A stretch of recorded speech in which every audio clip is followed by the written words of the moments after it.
बंटी कबूतर और टुनटुनी सब्जियों की खेती किया करते थे। उनके घर के बाहर उनका छोटा सा खेत था।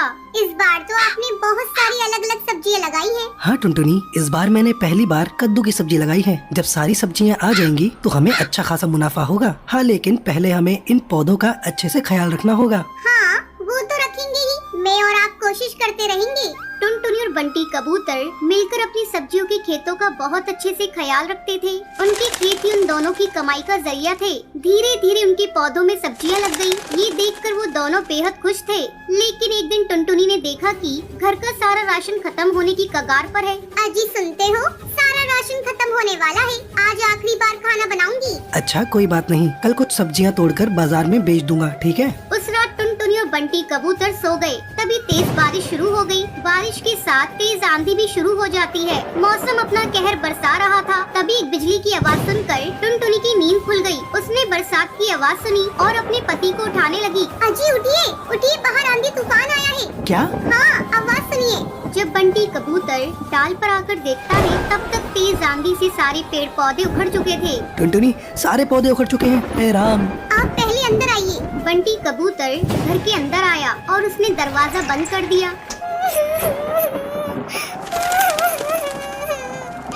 हे राम, अब हमारा क्या होगा? घर में तो राशन भी नहीं है। अब हमें भूखा रहना होगा। हे भगवान, तूने सारी मेहनत बेकार कर दी। अब मैं क्या करूं? अब क्या होगा? रो मत टुनटुनी, कुछ न कुछ जरूर होगा, लेकिन हमें भूखे मरने की नौबत नहीं आएगी। मौसम की मार से उनके सारे पौधे खराब हो चुके थे। ये सोचकर वो दोनों परेशान थे और सुबह हुई और मौसम का कहर रुक गया। आंधियां बंद हो गयी। फिर टुनटुनी और बंटी कबूतर अपने खेत में आए। यहाँ तो सब कुछ तितर बितर हो चुका है, सिवाय इस कद्दू के। तभी उनकी नजरों के सामने एक बड़ा सा कद्दू चमक रहा था। मैं सोच रही हूँ, इसे बेचकर ज्यादा पैसे तो नहीं मिलेंगे। क्यों ना हम इसे घर में ही रखें? कम से कम इसकी सब्जी बनाकर कुछ रोज हम दोनों का पेट तो भर सकता है। हाँ, तुम सही कह रही हो टुनटुनी, चलो इसे अंदर ले चलते हैं। बंटी कबूतर ने उस बड़े से कद्दू को उठा लिया और दोनों घर के अंदर चले गए। बंटी कबूतर ने कद्दू को रसोई में रख दिया। मुझे चाकू देना टुनटुनी। टुनटुनी ने बंटी कबूतर को चाकू दिया और जैसे ही बंटी कबूतर ने उस बड़े से कद्दू को चीरा तो उसमें से चिड़िया के बच्चे की रोने की आवाज आने लगी। ये क्या? आप आराम से चीरिए। बंटी कबूतर ने आराम से कद्दू को चीरा तो उसके अंदर उन्हें एक छोटी सी चिड़िया की बच्ची दिखी। हैं? ऊपर वाले कद्दू में ये बच्चे कैसे आ गई? ये कुदरत का करिश्मा है। हाँ, लगता है इसे भूख लगी है। इसके लिए थोड़ा दूध ले आऊं, पर घर में तो दूध भी नहीं है। एक काम करती हूँ, पड़ोस की हरी काकी से ले आती हूँ। जब तक आप इसे संभालिए। टुनटुनी दूध लेने पड़ोसन के घर चली गई और यहाँ बंटी कबूतर चिड़िया के बच्चे को देखने लगा। भला कद्दू के अंदर ये चिड़िया का बच्चा कैसे आ गया? लगता है ये कोई मामूली चिड़िया नहीं है, जरूर ये करिश्माई है। कुछ देर बाद टुनटुनी दूध लेकर आ गई। टुनटुनी ने जैसे ही बच्ची को दूध पिलाया वैसे ही उसके पंखों से सोने के सिक्कों की बारिश होने लगी। सोने के सिक्के देखकर बंटी कबूतर और टुनटुनी दोनों हैरानी में पड़ गए। कहीं ये ख्वाब तो नहीं?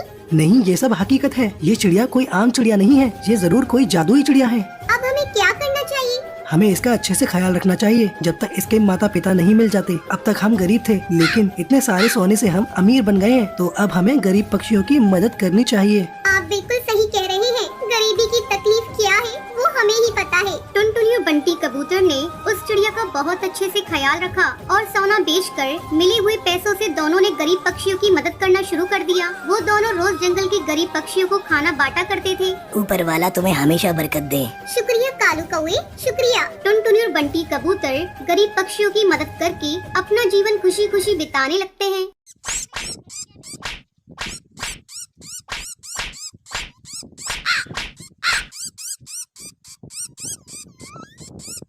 एक समय की बात है, सुंदरवन जंगल में टुनटुनी चिड़िया अपनी सौतेली बहन पिंकी चिड़िया और अपनी सौतेली माँ रानी चिड़िया के साथ रहा करती थी। टुनटुनी की माँ टूनी चिड़िया की मौत कुछ महीनों पहले एक सांप के काटने के कारण हो गई थी।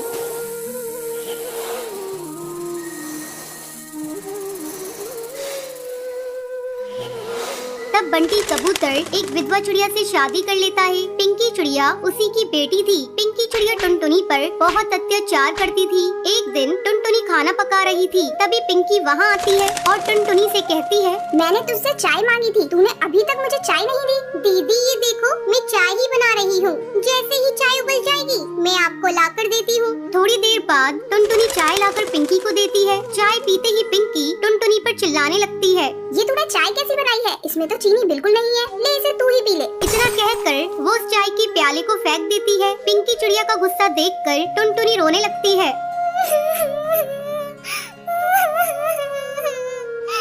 टुनटुनी की रोने की आवाज सुनकर रानी चिड़िया वहाँ आती है। तब टुनटुनी रोते हुए उससे कहती है,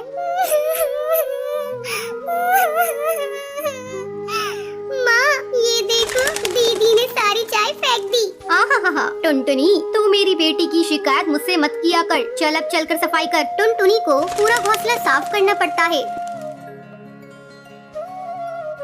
दिन भर काम करने के बाद टुनटुनी रात को अपने घोंसले में जाती है और अपनी माँ की तस्वीर के सामने फूट फूट कर रोने लगती है।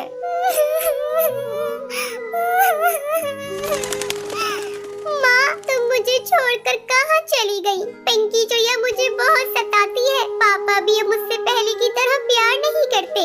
वो रोते रोते सो जाती है। अगले दिन पिंकी चिड़िया स्कूल जाने के लिए तैयार हो रही थी। अरे महारानी, मेरा स्कूल ड्रेस कहाँ है? तूने प्रेस तो कर दिया है ना? पिंकी की चिल्लाने की आवाज सुनकर टुनटुनी वहाँ आती है और कहती है, नहीं दीदी, कल मेरा हाथ रोटी बनाते समय जल गया था, इसलिए मैं प्रेस नहीं कर पाई। तू खा खा कर मोटी हो गई है, तुझे चर्बी चढ़ गई है। अब तुझसे कोई काम नहीं होता। माँ इसे अभी इसी वक्त घर से बाहर निकालो। अब ये हमारे किसी काम की नहीं। तब रानी चिड़िया पिंकी से कहती है, बेटा अगर हम लोगों ने इसे घर से बाहर निकाल दिया तो इसका बाप हम लोगों को भी घर से निकाल देगा। इसका दूसरा इलाज है मेरे पास। इसी तरह कुछ दिन गुजर जाते हैं। अब रानी चिड़िया टुनटुनी को खाने के लिए बहुत थोड़ा सा खाना देती थी। धीरे धीरे टुनटुनी कमजोर होती जा रही थी। एक दिन रानी चिड़िया टुनटुनी से कहती है, टुनटुनी जा कुएं से पानी भर ला, पीने का पानी खत्म हो गया है। माँ मैं कुएं से पानी कैसे निकालूंगी? मैंने कभी कुएं से पानी नहीं निकाला, मैं कुएं में गिर जाऊंगी। तू डरती क्यों है? तेरे साथ पिंकी चिड़िया भी जा रही है।